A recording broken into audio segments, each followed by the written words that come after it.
anxious to step through the gate again, Major? Yes, I am. We all are. Would you like us to bring back anything special? No thanks. Groceries, new outfit, flatware? No, just yourselves in one piece, please. Dial it up. You safe.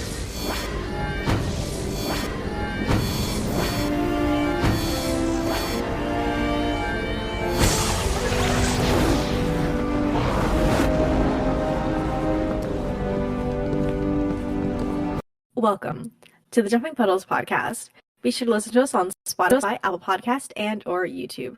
And follow us at Jumping Puddles Podcast on Tumblr and Instagram, and Jumping Pud Pod on Twitter. And if you want to support our podcast, please check out our coffee. Hi, I'm Sam, and with me are my fellow co-hosts, Tor and Ash. Hey! And welcome to our mid-season... I was going to say finale. Our mid-season episode! Woo woo! We have officially made it to the halfway point of, like, the whole entire show, I think. So crazy. Oh my gosh, you're It's right. so crazy. That's wild. Feels like it's been forever, and then it feels like it hasn't been forever. Feels like I've been doing this for years, but also, like, weeks. I don't know, it's weird. Yeah, it really is. And I kind We of... literally have been doing it for years, though. Yeah. How many now? 3? No. Well, this year's, I think it's our 3-year anniversary, right? Maybe? I think so. Yeah, we started in January, right? I think we posted our first episode in January. So I think we missed out. Wow. Oh, we're idiots. That's wild. Wait, so it's not that bad then, though. So we've kind of been doing, like, a season a year then, right? Wait, no. Or are we... Wait. Well, let me Wait, let check. me check. Okay, we started in January of 2022. Okay, yeah, so it's been 3 years. Wow. Happy 3-year anniversary, lady! Yeah! Woohoo! We didn't totally forget! No. Not us! Okay, but then yeah, so I guess we're actually pretty on track then. If we're like a little bit sort of, you know, halfway through the show, halfway through the Yeah. third season, we're a little Yeah. behind. Like, hey. Okay. But we've been also, I think last year we've been doing a lot of bonusodes. We had the Stargate movie one, we had the Basingstoke one. True, And true. the Vala one was this year or last year. But we had a bunch of bonusodes as well. That's true. And we hope to do more. Wow. Well, then I guess I should say thanks for being here, both of you, and also the audience. As we've been doing this for 3 years now. That's so crazy. I'm really happy we're still doing this. Yeah. And I'm part of this. It's always fun. It's always a good time. I'm glad we made it here. Can't believe it's halfway. That's wild. And I think that the return is such a great halfway point for this show. Spiritually, emotionally, I think it's great. Yeah. So, since we're at the halfway point, we of course said to do our mid-season wrap-up, which means we're going to be talking all about episodes 1 through 11. Yep. Or I think 2 to 11 because like 1 belongs to. Oh, yeah. Yeah. That's true. I guess 2 through 11. Yes. I guess the easiest way to go about this is talk about maybe our top 3 episodes.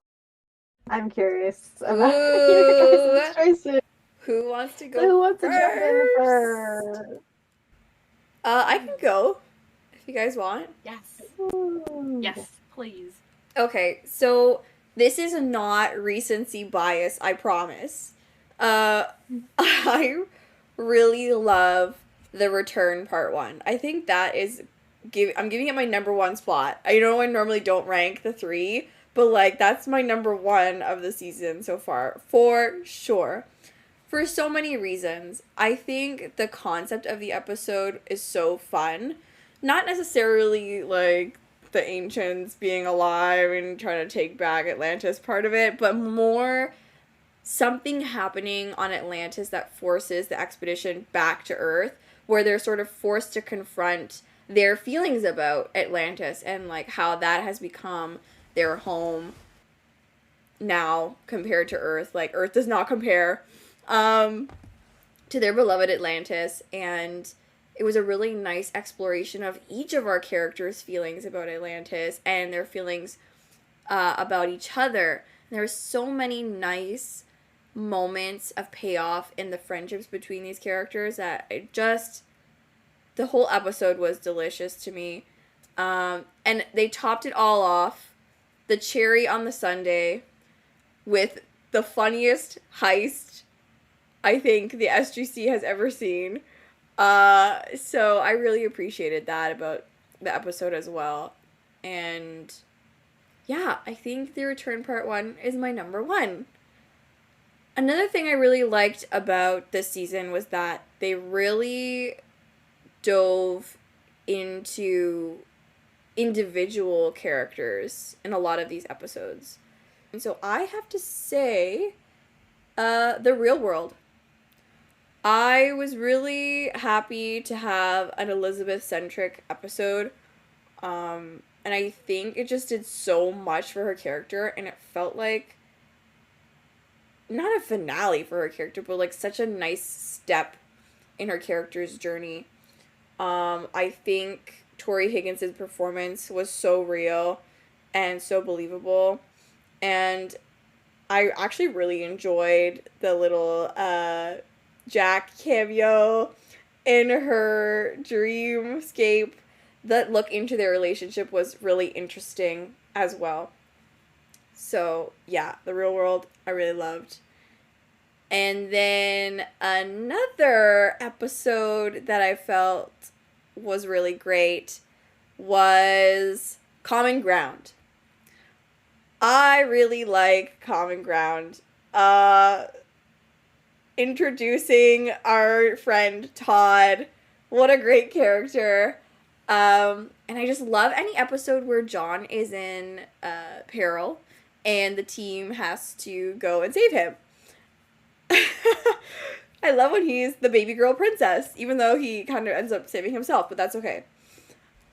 I just think the banter between Todd and John was so fun in that episode, and the team's rescue attempts and their care for John was so nice to see, as always. So, yeah, subjectively, those 3 episodes are my top 3 so far. That's a good list. Thank you. Excellent, one may say. Because I think it's quite similar, if not exactly the same, as to mine. No way. That is hilarious. Well, yes, but kind of. I'm sort of torn, so I guess I'll just... But yeah, so my list is The Return, Common Ground. However, I am torn on that third one. I want to put The Real World. However, I think it's tie with Satita. Ooh, fair. Yeah. Yes, absolutely. I just can't pick one. I just really can't, because I feel like both of them give us new insights into 2 characters that I've wanted to learn more. Both of them have such different strong points. I think something I love about The Real World is just the vibe, the horror aesthetic, and also just Elizabeth trying desperately to get out, I think is so interesting and so unique, as we never just see her in action. So getting her to see her run and choose her own destiny was really great. And then on the other hand, though, we get Satita, which is just so fun. It's just so full of great visuals and great set pieces, and I think Jason just did such an amazing job. And also, I have to give the edge, I think, a little bit slightly to Satita, because I think there's such a focus on also the team as well. I wish we got a little more of the team, like, helping Elizabeth more and pulling her through. Although I am happy that she got to do it herself, so I'm torn. But I think Satine is such a good balance of both, where it's like Ronan, sort of got his vengeance in a sense, or some of his confidence back maybe, and then we also get the team sort of helping him out, and all these really great team scenes. That's Ronan hugging Carson at the end. Yeah, so I think I'm gonna have to give to Satita over the real world, which I feel makes me up inside a little. That's fair. But again, such a good list. And there are some similarities to mine. Because I'm gonna go in chronological order. Okay. It's Satita.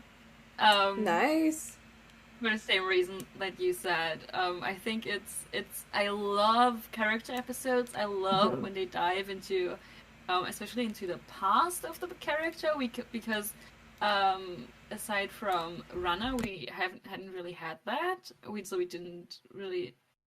No, it was Rana. We didn't really know anything about Ronan and his past until then. So I loved all the insight into his character and his past and everything, and also Satita just as a world as well, even though we didn't get to see that much. We did see it was destroyed, but anyways. Yeah, but also together with the team stuff and seeing Ronan fight alone and wanting to fight alone, but in the end winning because he has a team now, and he doesn't have to fight on his own, and he can accept that. Yeah, and yeah, I noticed that all my my favorite episodes are kind of episodes where the characters suffer. Make of that what you will. But Ronan did suffer in that episode a lot. I think one of the scenes that has kind of scarred itself into my mind is when he's trying to get is it a bullet or a piece of something out of his leg, and he's basically operating on himself. It's good, but it's so good. It's so disgusting and painful to watch, but it's so good. And with the flashbacks, holy shit, very good. Yeah, so Satita. Then obviously the real world, because my girl Elizabeth. We get a character episode for her. I don't want to repeat everything that you guys said, but yeah, the whole setting, it's so different from the rest of Atlantis, but I really like that. I like that it's just so removed for once, and that we get such a amazing insight into Elizabeth's mind and her life as well, her family a little bit, even though it's all a dream. And yeah, I love what it does for her character, and I love that we see her suffer. I love that we see her cry, and I love that she keeps fighting. And I think it shows a lot about how much Atlantis means to her and the people there. And yeah, just very, very good. Amazing acting, amazing cameo as well from Jack RDA, obviously. So just, yeah, fun. And lastly, also have to go with The Return Part 1. It's just good. It's just good. Having the whole team suffer because they are not together anymore, because they're not home anymore, because they were just removed. It's just amazing. But also seeing them connect on Earth, or trying to connect and support each other on Earth. There's just so much team goodiness that I love. Yeah, I think I just love episodes where you really see the connection that all the characters have to Atlantis, and to their chosen family. So those are my top 3. We're all big, Womp / angst enjoyers, I think. Heck yeah. It clearly reflects in our list. Yeah. I think for me it's the hurt comfort, because I always, for me there is always, 99% of the time there's a happy ending. Yeah. If there isn't one in the episode, then I just make one up, for me. I had a scene here and there, and then it's just all good again. Yeah, and character-focused episodes are another scrumptious one for us, I think. Definitely incorporated that a lot better, I would say. I think that was a complaint we had in season 2, especially I think like that first half of season 2 was just very strange, and it was very like team focused, but like not really almost. Like it was just plot came first, is what I'll say. I think plot was first more than characters, and I think they really sort of pivoted in the second half of season 2. And I think, you know, we talked about it. I think season 3 is sort of unanimously agreed on as like the best season, and I think there's a strong case for that. And I think you can see it in just these first 10-12 episodes, that there's way more focus on character. And just looking at these episodes, I was like surprised, I guess, especially when you compare it to season 2, just like how much some of these episodes focus on one character, right? So again, we got a Ronan episode, we got an Elizabeth episode, we even got like a, you know, Rodney episode with McKay and Mrs. Miller, John episode, of course. The only one we didn't get is Taylor, which I feel like I have to point out right there. True. I think this half of the season has been really freaking good. And I think you can just tell in not only just our episodes, but even just looking at our titles of our episodes. I was reading them through and I was like cracking up. I feel like they're so happy and they're so like, you know, like I think we were really struggling at times, especially in season 2, you know, cough cough, the tower. Oh, To sort rough. of come up with things to say and things to like positive things to point out. And so it's just so nice to jump back in and just really fall in love with the show again and again. And just to sort of dive deep and see why these characters mean so much to us and the show as well. Man, that sucks about Taylor. That is, but it's true. Everyone got an episode more or less. What I really like about the season, or about the individual episodes, is that they do what I like, I think, the most in TV shows. Generally, when they have an episode that focuses a little bit more, or maybe entirely on one character, but it also has all the other characters there, but a little bit more in the background. I really, really love that. And as you just pointed out, Sam, they have that a lot in this in this season, with almost every character getting a little bit more focus in one episode at least, except Taylor. That makes me so sad, actually. Yeah. I want to say that it will come later in this season, but it sucks that like everyone got one in this half. Yeah, it's wild how every character got their own episode except for Taylor, and I'd even argue that within the individual character episodes, we got to catch glimpses of the supporting characters in that episode as well. Like, whatever that one individual character was going through, the characters in the episode that were the supporting cast, they also got their chance to shine. We also got to see a glimpse of their character. And I think that that's true for most of the characters and most of the episodes, but I still feel like Taylor kind of got the short end of the stick in that sense as well. Like, I think the only episode that I really felt like she had something, like something was said about her character strongly, was Satita, and the rest of them, not so much. Yeah, it's I know we mentioned a lot, but I think it's important to mention a lot, and to never forgive them. I think it's important to never let like how badly like her character was treated go by. I think it's important to mention, because it is just egregious. I mean, every single character got like a semi-solo character episode, and she didn't. And then, you know, looking at the second half, it's like, okay, yeah, she has a little bit more to do, maybe like Echoes and Submersion, but it's still not an episode like Satita. it's still Yeah. not an episode like The Real World. Yeah. Or Common Ground, or, all the other ones. So it's something they continually fail to do for her, even though she's technically a main character. And, yeah, it's insane. I think it's. I feel like she's just forgotten. Mhm.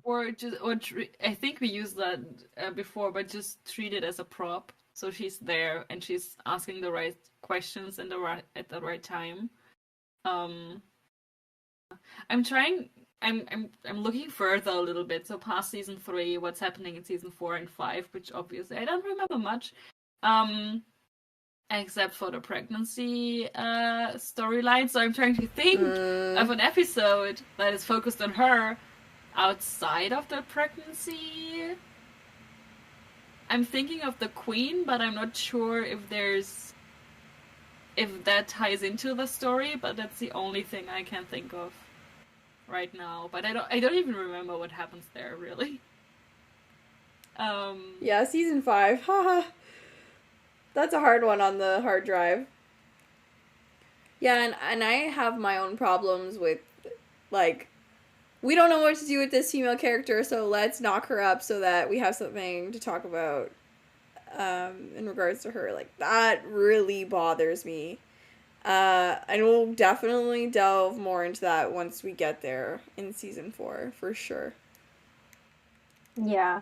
I think I've used this term before, but I really want to reiterate it, and I've been meaning to sort of like put my thoughts together and sort of make an actual like thread on Twitter, just like explaining it, because I don't know if you guys have been online, but I know in recent years the term the disposable black girlfriend trope has been, a popular phrase that people have been coining for black female characters that have been sidelined, especially in terms of love, is normally what this trope is being used for, in terms of like romance with, like, a white male character.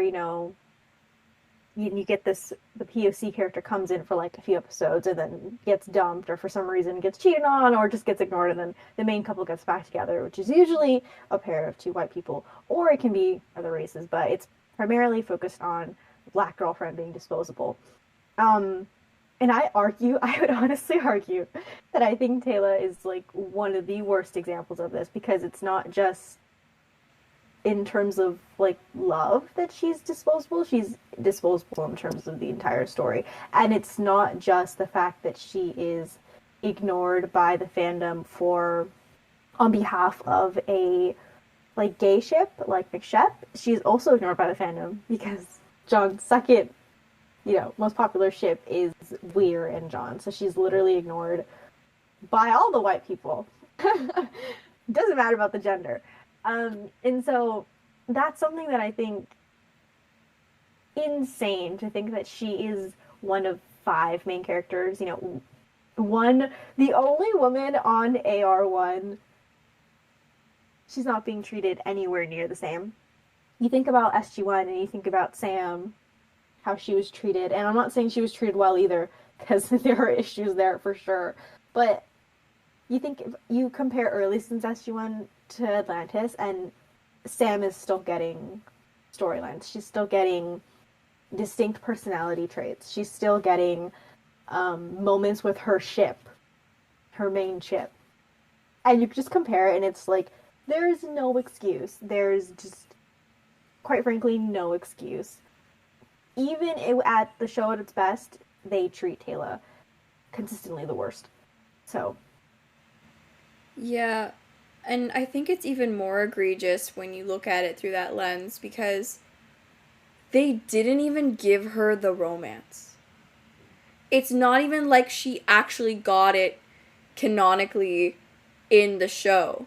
We hear all the time, we're reading interviews on the show about how it was their intention to make Taylor and John the main pairing of the show. It was their intention to do this.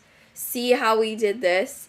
And I unfortunately do not see, because not only is she treated not well by fandom, let's say, but by the narrative as well, and the own writers in the writing room. She was not actually given that opportunity to even have that romance because of whatever reason. So, yeah, it's just really frustrating situation on all sides of her character. I cannot think of a single romantic thing we've witnessed between John and Taylor this season. Like, I'm sitting here and I'm trying to think. I guess the fact that that he was protecting her in Phantoms, but he thought she was his dead And it friend. wasn't even her. Like he wasn't even seeing her. That's Like, even wasn't worse. protecting her. That's even worse. Maybe you could say the last, I don't even know what they talk about there, but they Oh, the but scene, yes. very much in the end, there's like a scene between him and Taylor. Taylor's kind of giving him a little pep talk or something, and kind of trying to pull him up again. But that wasn't really shippy, I feel like. I mean, you can, if you ship something, everything is shippy. Right. But it wasn't about the ship, it was about their... More about John and her. She was just there being like, yeah, I see you. I feel you. It wasn't even like her getting any sort of say. It wasn't even like an equal relationship thing. It was her giving her support to him.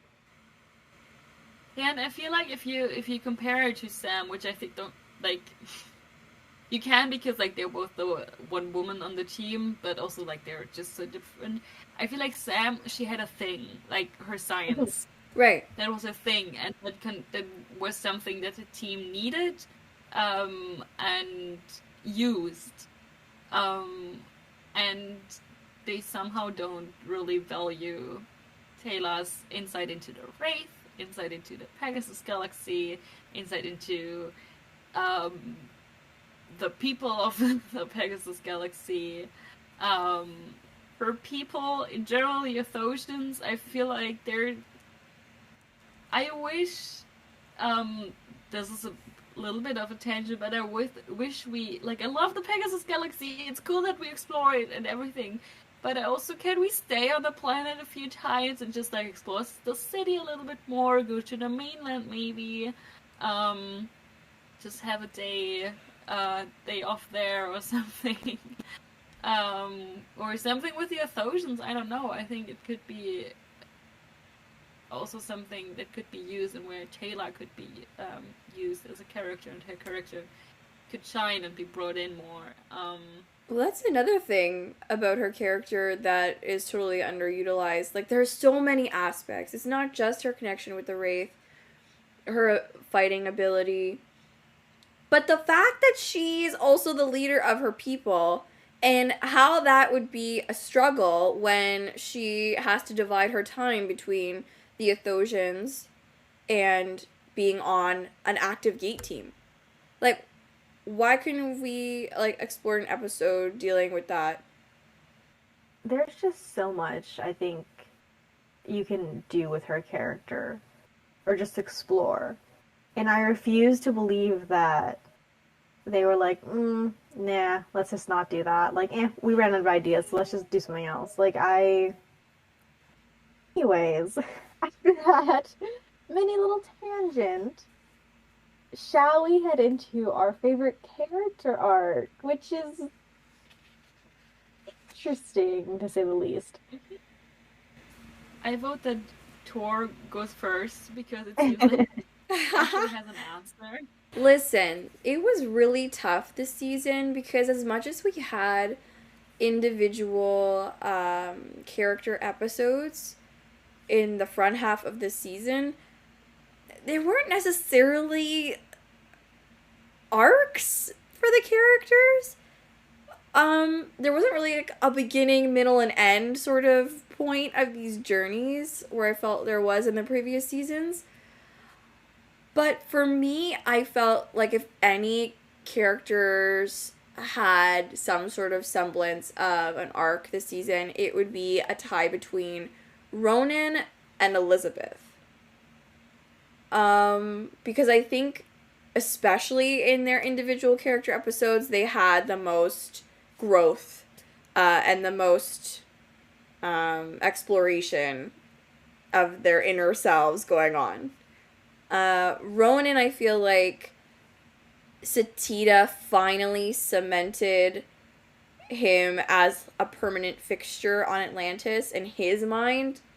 I think he finally was like, yes, this is my home. Yes, this is my people. He's finally accepting their help, and accepting their friendship fully, and his place with them. So that's kind of the end of that journey for him, I feel like.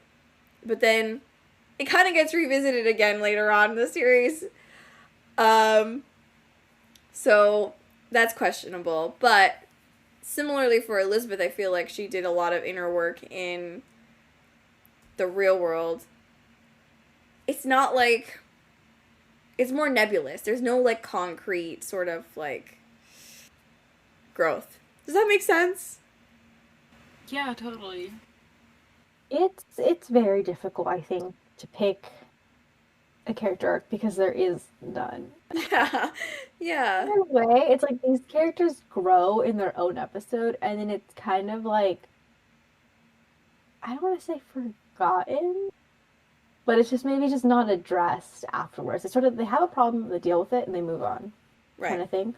And there's just not an arc, which I don't know how to feel about. I think I prefer a good arc. However, I also know that when you're doing such a long show, you can maybe run out of things to, have the characters learn and grow over. So I guess I think I'm going to give it a pass this time because they gave us just such great individual character episodes, and I'm like kind of okay with it. But yeah, I definitely agree with your picks, Tor.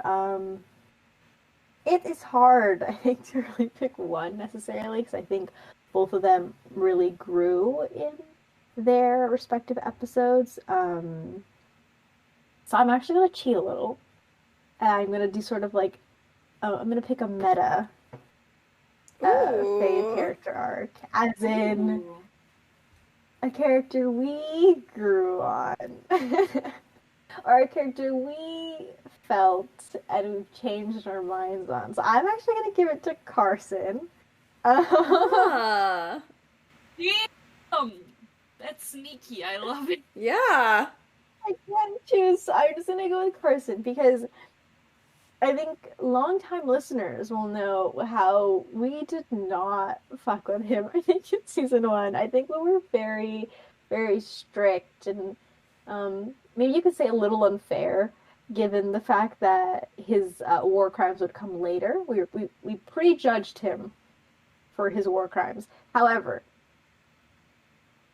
we are also fair, I promise, because we did eventually see the light, and we did come around, and I think he's just a presence that I think I really enjoy in this show at this point. And I think his scenes with Elizabeth are some of my favorite. Just like these little blink and you miss it. They support each other so much. And I think I'm starting to believe his sincerity a lot more. I don't know what it is about maybe this season in particular. Maybe he's getting more to do with the team, or just I'll say, yeah, I'm gonna give it to him because I think we like him now. And he made me laugh in The Return Part 2 quite a lot. He was just a welcome presence. I think he really fits in with the team as well now. So, we like Carson, which is so funny because we all know what's coming Yeah. season. So it's funny that it took us like 2 seasons to get here, and then it's going to be immediately ripped away. I like that. And I think, if I remember correctly, we were still giving him a lot of shit in the beginning of the season with Misbegotten. Because he showed results, and we were like, nah, bro. We're not buying it. Yeah. But then, yeah. It was kinda nice having him around. I guess it just leaves me then Yep. to choose. Dun dun dun. It's difficult with this half a season.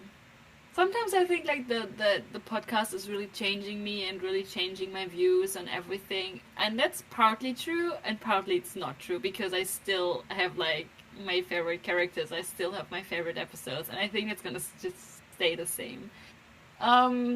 So that being said, totally unbiased by my last few years in the fandom, I think I actually might also go with Elizabeth as my favorite arc in this half season. Partly because of her solo episode, but also for the return part 1 and 2, I think, because she kind of grew, I feel like she grew closer to the team, even though she wasn't there a lot of time, I feel like, in this season. But I feel like in those episodes she was really part of the team because you went on the mission with them, basically.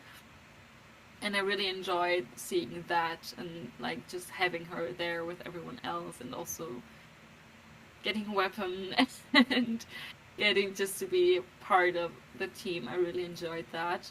So I think that's not really a character arc, it's more like a group arc. I feel like the team, or like the main characters, they're bonding more, or they are bonded more together now, and I really enjoyed seeing that. I feel like that was more this season than before.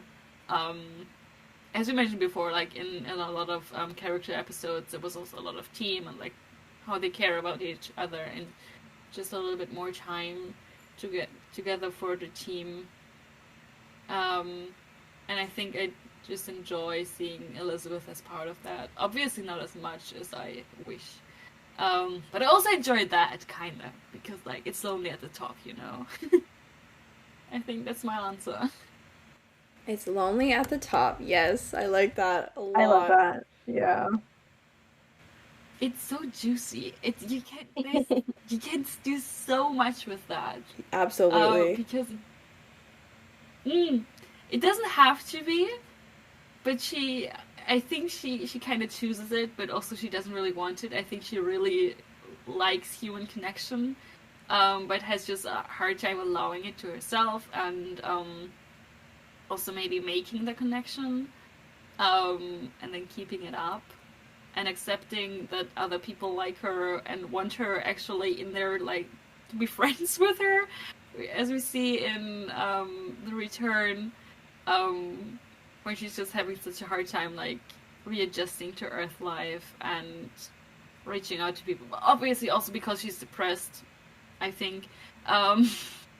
But I just think she has a hard time with that. And I just love that, because I love a kind of close-up character, and when then someone some people come along and just start cracking the shell, it's just I like that. So good. When you were describing it right now, I was literally like, wait a minute. Is she Jean-Luc Picard?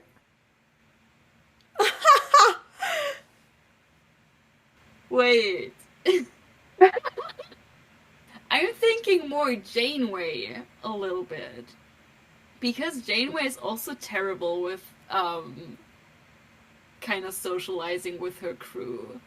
I think that there's so many. I haven't mapped it out, but I think there are a lot of parallels between them. Like, they're both far away from Earth. They're both leaders. They both think that they can't really have romantic involvements with anyone on their team because they're the leader. They both wear red. They're both very hot. I both love them. I ship them. That is so interesting. So I feel like this is a tangent. We can just cut this all out. We can totally cut this out. He's more similar to Picard just in that arc. Because I do feel like I think Janeway is like, she might feel awkward about socializing, but I feel like she's really good at bringing the team together and just like interpersonal relationships. I feel like she got through to Balana so quick. I feel like in season 1, and even through Tom and everyone. I don't know. I feel like even by like season 3 or 4, I feel like she's the team. The crew on Voyager just feels like a family, and she always says it too. She's like, I'm not splitting this family apart and stuff. So she's very like great, I think, at keeping everyone together and like focused and like seeing this crew as a family. Well, I feel like Picard, although I feel like his arc is like, it's like 80s of like it's like all over. But we get that last scene of spoiler, I guess, spoiler alert. The last scene of TNG is sort of him giving in and finally playing poker with the team because he's like letting his guard down and like finally like allowing himself to be not just like their leader but also their friend and family member. So I look like so that part I'm like, okay, wait, Elizabeth's gonna give me a Picard vibe right now. But everything else I do agree that she's way more similar to Janeway.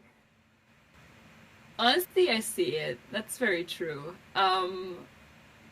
I'm kind of mad that we didn't get that with Elizabeth, obviously, because she was written off.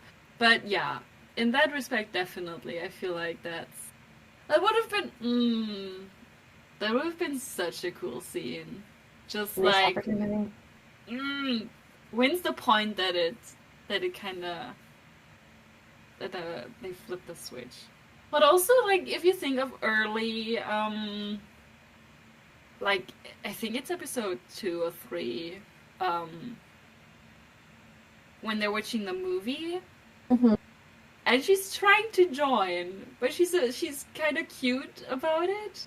Yeah. But then never again, I guess.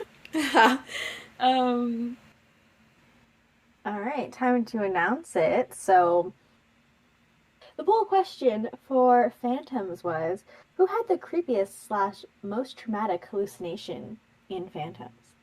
And we had 3 choices. We had John, Ronan, and Carson. And we combined all the votes from Twitter, Spotify, Tumblr, Instagram, and John was second place at 23%. Ronan was third place at 17%. And Carson was first place at 60%. What? Speaking of Carson, His redemption arc. I also have a comment. Oh, okay. Yeah, should we read the comments first? Or actually, let's say first if we agree or not. Yeah. No, they're all awful. So yeah, I feel like Carson is valid. I feel like I definitely agree that Ronan was the least dramatic one, because I feel like he knows what he knows what's going on. And it's like nothing new for him. It sounds really bad. He's just so deep into trauma that he doesn't even notice it anymore.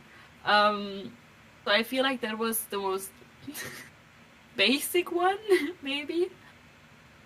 And then, yeah, I think for John, he was reliving something he went through before, right? yeah. But then we have Carson, who is like in the present and has to deal with like his patience and with his whole essence basically as a doctor, and having that questioned. So I feel like that might be, yeah. I think I agree there. Yeah, I think there's just something really visceral and really creepy about Carson's whole experience in Phantoms. Like, imagine thinking someone was alive but they were dead the whole time. Like, that's just really...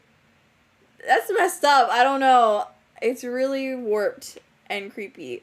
Not to take away from John and Ronan's traumatic experiences. I think that's also really wild. But, it's kind of something they already lived before, and I feel like Ronan was, even in his hallucination, like, so competent and so, like, put together in a weird way. Like, he wasn't actually seemingly afraid. And I think the difference between Carson and John and Ronan are that John and Ronan are not civilians.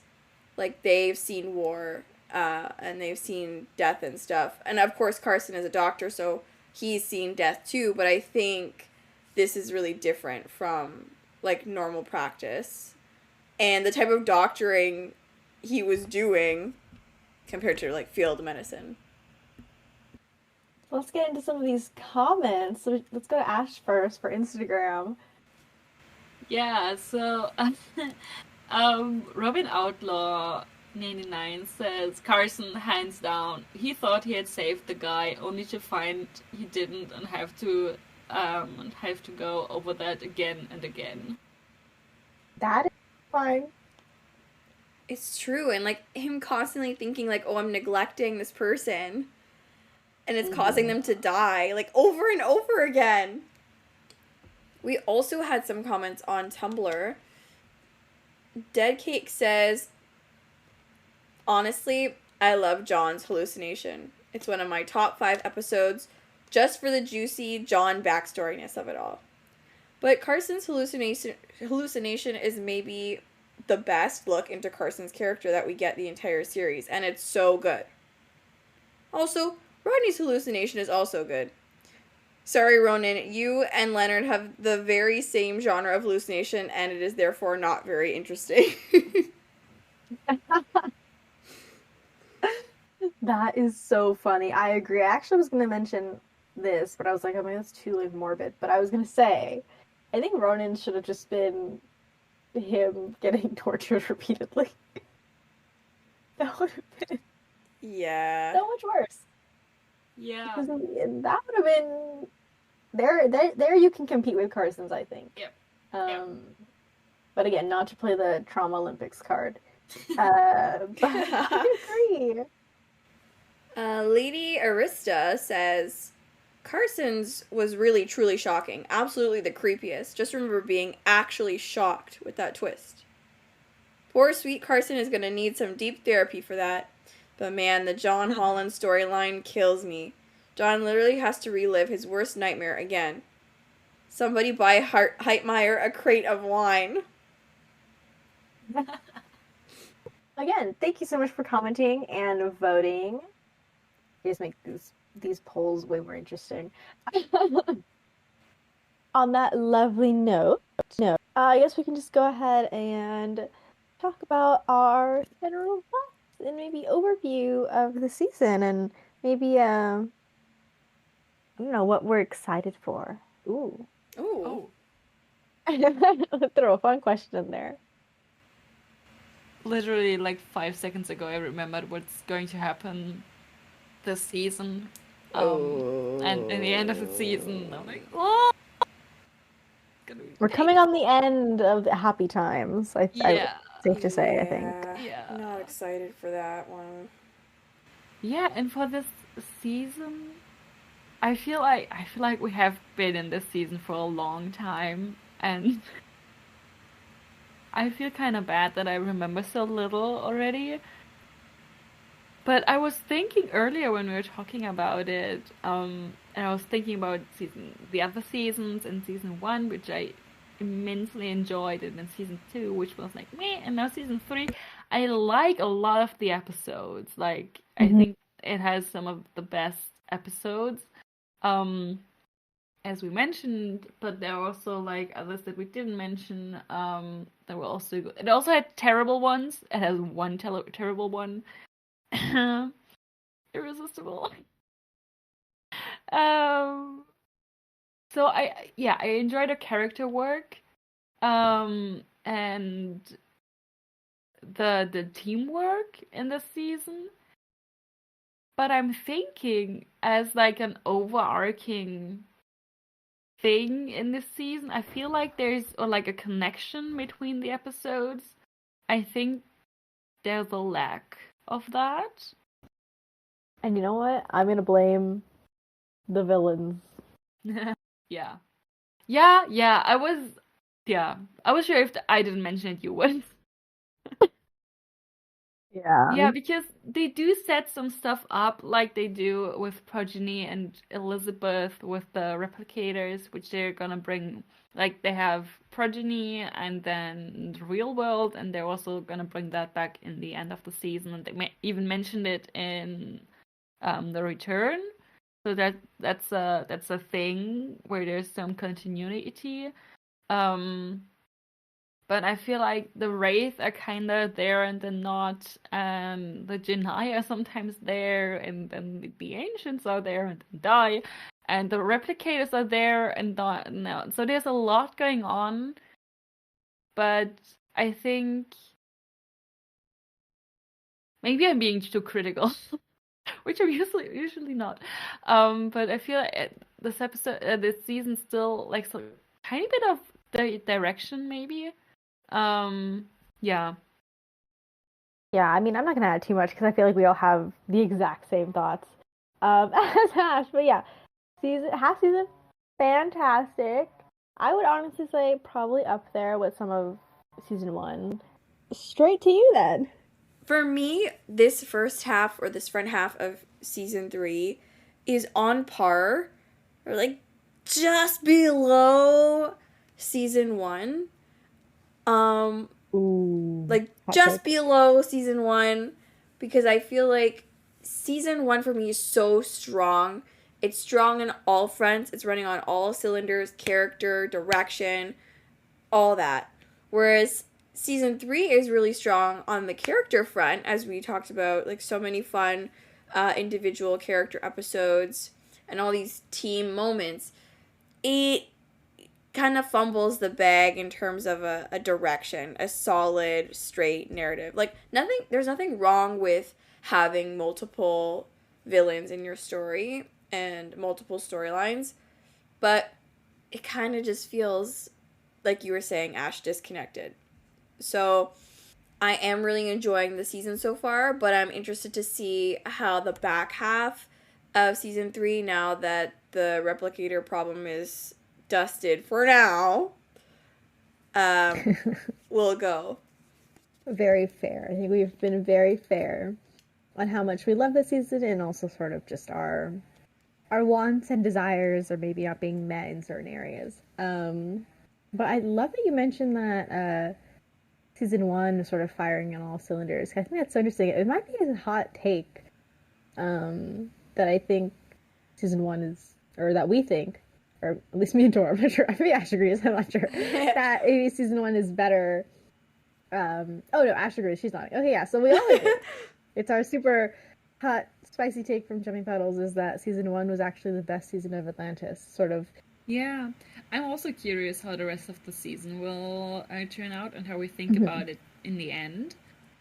Well, I guess we will see what's to come with the rest of the season, and we'll definitely revisit this conversation, and maybe we'll give our thoughts at the end of the season and definitively vote whether or not we agree that season 3 is the best season of Atlantis. Dun, dun, dun.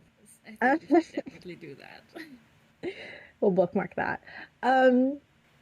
Yeah, so be sure to check out our socials and everything linked down below. You can find all the fics that we rec in our Google Doc. You can also find our Jumping Puddles accounts where we post polls and post when we drop new episodes.